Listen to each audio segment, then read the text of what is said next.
আমাকে পরপর তিনবার এই উপজেলা কৃষি দলের সভাপতি হিসেবে আমাকে দায়িত্ব আমাকে দিয়েছেন। আমি সেজন্য ওনাকে ধন্যবাদ জানাচ্ছি এবং তার সাথে আমি আরো ধন্যবাদ জানাচ্ছি আমাদের স্বাধীনতার ঘোষক শহীদ প্রেসিডেন্ট জিয়াউর রহমানকে রুহের মাগফিরাত কামনা করছি এবং দেশ নায়ক তারেক রহমানকে আমি আবারও ধন্যবাদ জানাচ্ছি। উনি কিছুদিনের মধ্যে আমাদের এই দেশে আসবেন এবং এই বাংলাদেশ জাতীয়তাবাদী দলের আগামী সংসদ নির্বাচনের প্রধান সমন্বয়ক হিসেবে উনি ভূমিকা পালন করবেন। এই দেশের মানুষের ভাগ্য উন্নয়নের জন্য উনি কাজ করবেন।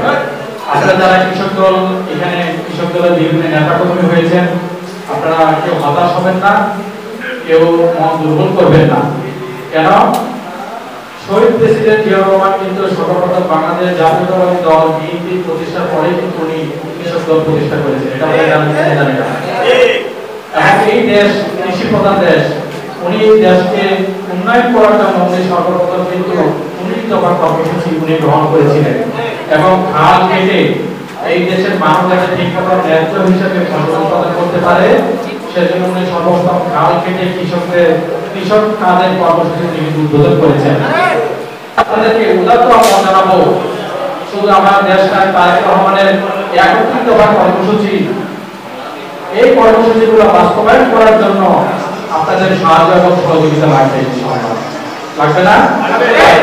এই ফ্যাসিস্ট সরকার দীর্ঘ 15 বছর এই দেশে রাষ্ট্র পরিচালনা করেছে। এই পরিচালনা করার পরে আমাদের বাংলাদেশ জাতীয়তাবাদী দল সর্বপ্রথম 2001 সালে ক্ষমতায় এসেছিল, 2006 সাল পর্যন্ত ক্ষমতায় ছিল।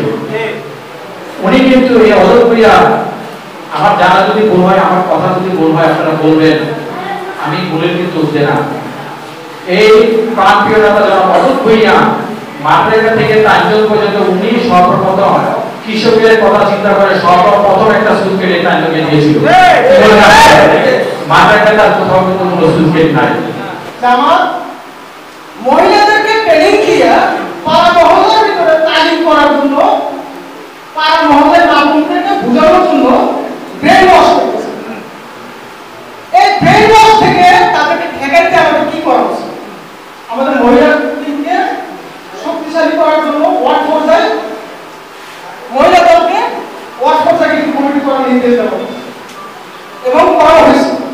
মানুষরা যখনই সেই তালিমে যাক, দিনের কথা বলুক, রাসূলের কথা বলুক, ইসলামের কথা বলুক, আমরা সব শুনবো, কিন্তু যখন রাজনীতিক ভোটের কথা বলবে আমরা তাদেরকে ওখানে প্রশ্রয় দিব না।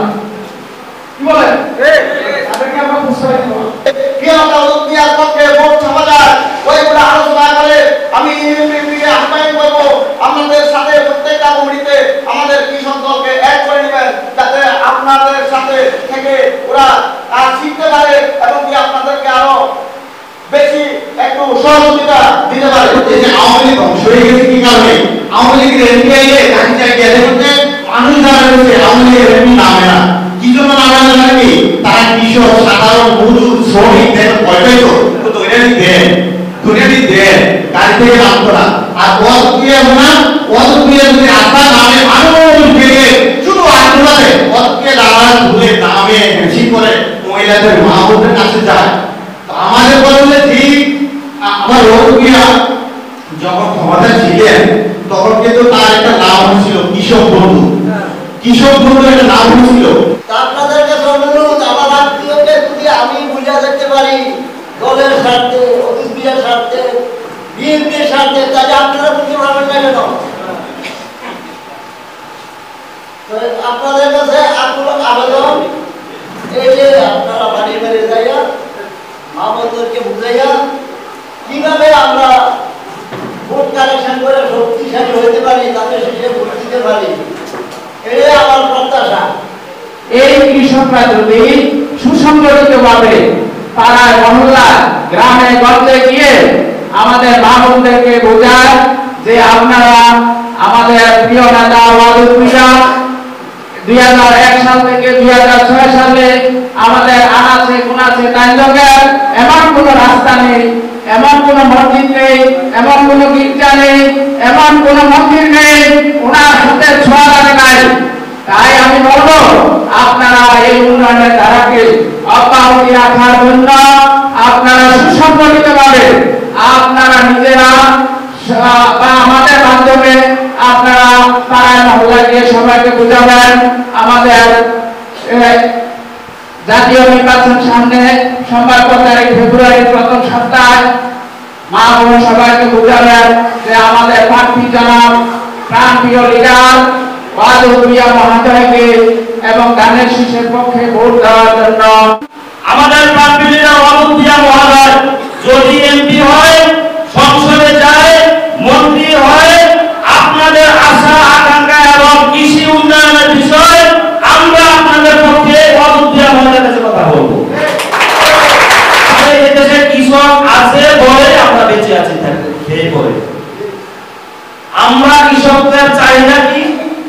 আমরা কৃষিকাজ করব, রাস্তাঘাট উন্নয়ন যদি থাকে, রাস্তাঘাট ভালো থাকলে আমাদের কৃষি সম্পূর্ণটা বাজারে ভালো আসবে।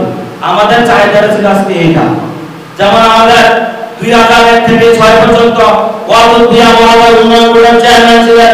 এই উন্নয়ন বোর্ডের চেয়ারম্যান থাকা অবস্থায় যে রাস্তাগুলো আমাদেরকে করে দিয়েছে, এই 16-17 বছর রাস্তাগুলো সংস্কার হয় নাই। আমরা হেঁটে যেতে আমাদের কষ্ট হয়। আজকে কৃষকদের চাহিদা ছিল এইটা।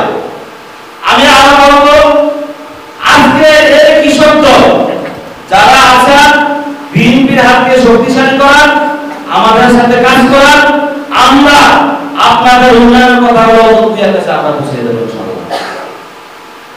আগামী দিন জাতীয় সংসদ নির্বাচন, আমি বলবো শুধু কৃষি কাজ করলে হবে না, কৃষক দল করলে হবে না, আমরা বিএনপি, যুবদল, ছাত্রদল, অঙ্গ সহযোগী সংগঠনের যত নেতা নেতৃবৃন্দ আছেন, যত কর্মী আছেন, আগামী দিন থেকে প্রত্যেক ওয়ার্ডে ওয়ার্ডে পাড়া মহল্লায় গিয়ে মা বোনের কাছে ভোট ভিক্ষা চাইতে ওয়াদুদ মিয়ার পক্ষে। আপনারা সবাই তো আমরা ধানের শীষে ভোট করি নাকি? ধানের শীষে ভোট দেবো তো? এলাকাতে আমরা ভোট দেবো তো? আলহামদুলিল্লাহ।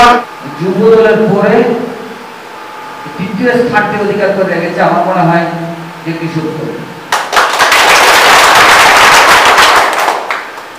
আমি এত সুন্দরভাবে প্রতিটা ইউনিয়নে কৃষক দলের যারা কার্যক্রমে আছেন ওনাদের উপস্থিতিতে আমাদের প্রতিটা অনুষ্ঠানকে বা আমাদের প্রতিটা পদক্ষেপকে ওনাদের উপস্থিতির মাধ্যমে আমাদের অনুষ্ঠানগুলো আমরা বাস্তবায়ন করে থাকি। যদি কৃষকের আমাদের কৃষক দল একটা ঘাট বাজারে ঘাট বাইরে এই দুপুরে রোদের ভিতরে বৃষ্টিতে ভিজে তারা মাঠ পর্যায়ে করে কৃষকের ফসল উৎপাদন করে, আর এই ফসল যখন বাজারে নিয়ে আসে সাবসিডির মূল্যে বিক্রি করে, কিন্তু এইভাবেই একটা কৃষক চলতে পারে না। সার থেকে শুরু করে সকল উপকরণের দাম কৃষি উপকরণের বেশি।